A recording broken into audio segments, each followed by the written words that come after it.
and was now the prodigy of Dr. Dre. Dre left Death Row. Suge didn't like that. Dre getting back on.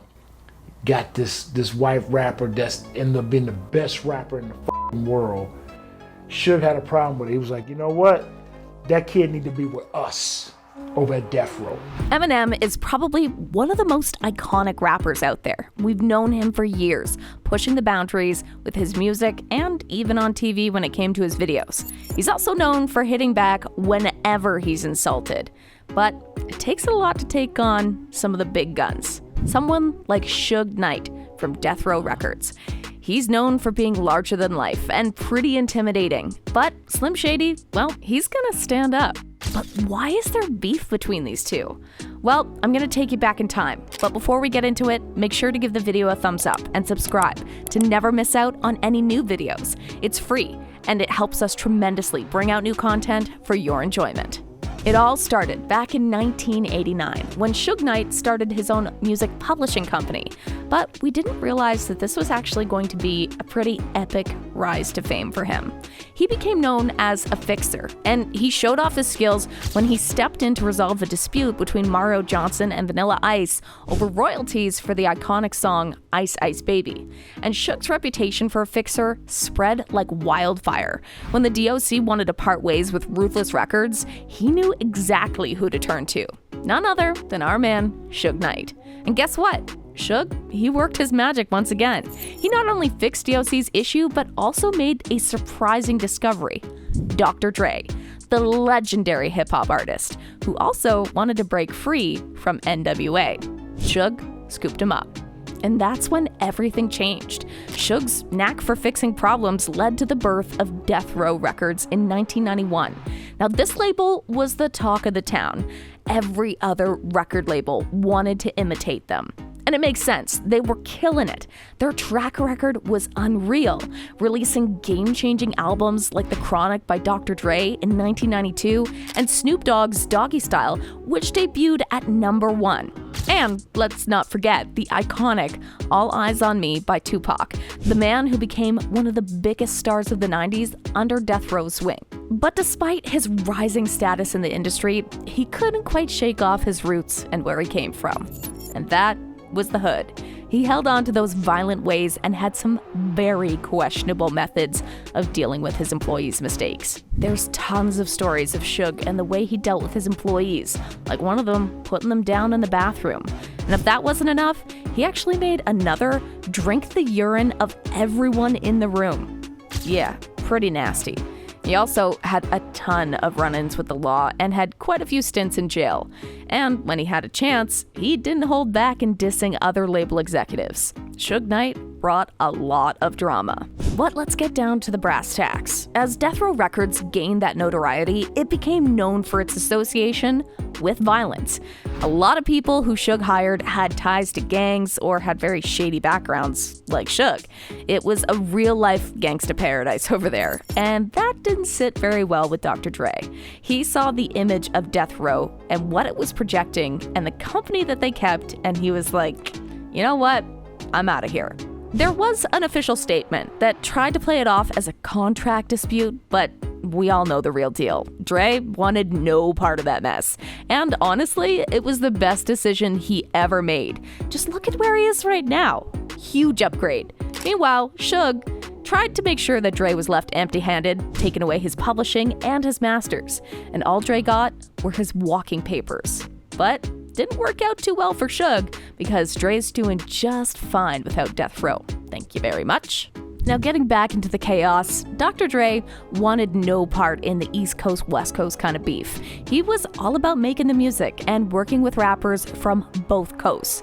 The studio is where he wanted to focus himself, pouring his heart and soul into all of his music. East Coast, West Coast, Dre was just focused on the jams. So he waved goodbye to Death Row Records and set off on his own path, starting Aftermath Records. And one of his first signings turned out to be a rap phenomenon, the one and only Eminem.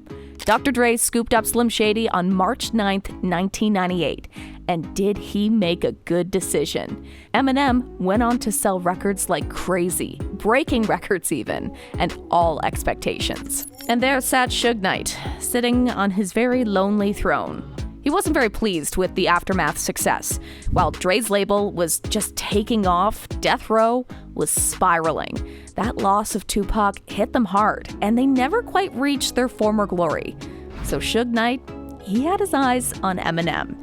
He thought that M should be part of Death Row Records. So, at the Source Awards in 2001, Suge made sure to let Eminem feel his presence. He even hopped on stage and performed with D12. But that's when things got very real. See, at that show, the artists weren't allowed to have their bodyguards by their side. And Suge Knight saw that as an opportunity. That's where Eminem found himself in a very awkward situation. He was surrounded by Suge's crew, wearing those notorious red shirts, and it was a clear sign of the Bloods, a gang that Suge and his homies rolled with. Eminem was in some trouble.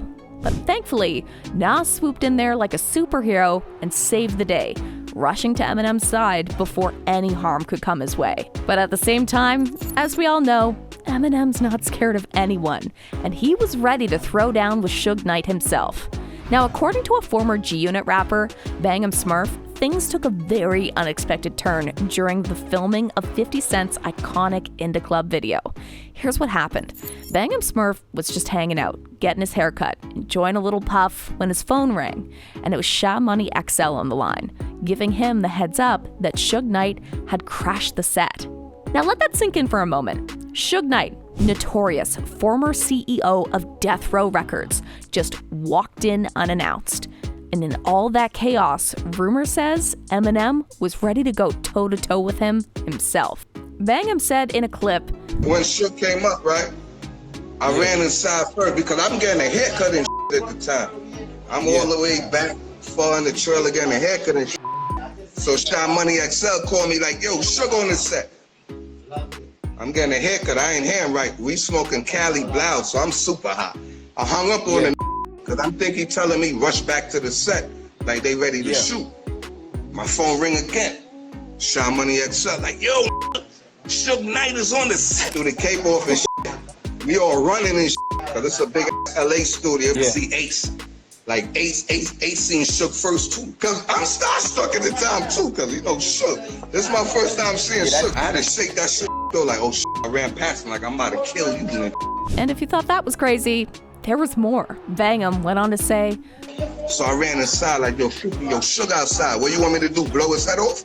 Because my Connecticut was there too. My Dream do security for Fab right now. So if I'm lying, y'all can have Dream and my Big Vic. All right, so it sounds like a lot, but here's the deal.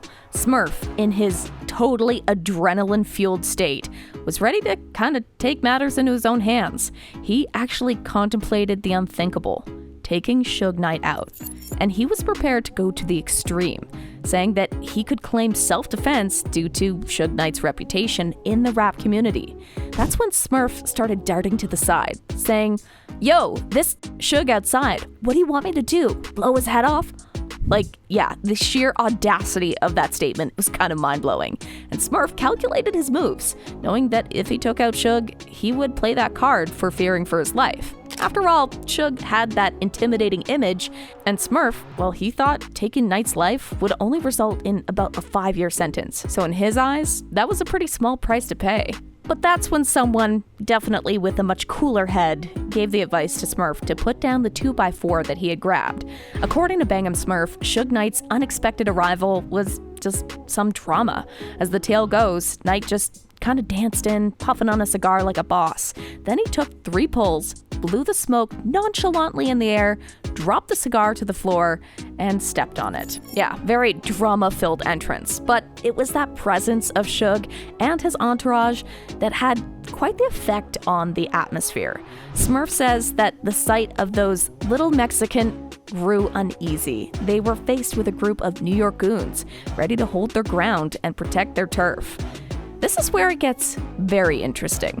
Eminem, the shining star of the crew, he showed back up on the scene wearing a protective vest. While Dre and 50 weren't there at the moment, Eminem made sure to stand alongside his crew. He strapped up and he stepped up. Someone said, Eminem is gangsta for that. A lot of rappers would have run away or called the police when they see Suge Knight. Another added, if a biopic ever gets made for Eminem, Suge Knight pulling up to the Indie Club video shoot better be a scene in the movie. M was ready for smoke. This story sounds crazy. LMAO. I mean, you gotta give Eminem credit for holding it down. And according to Bang'em Smurf, his presence demonstrated that they were a united front, and they were willing to face any challenge that came their way. It's moments like those that show the true strength of a team, and really good friends. So, what do you think? Comment down below and let us know. If you like this video, click the subscribe button and hit the bell icon to be the first to see my next video. I post updates like this every week, where I uncover the secrets of your favorite celebrities.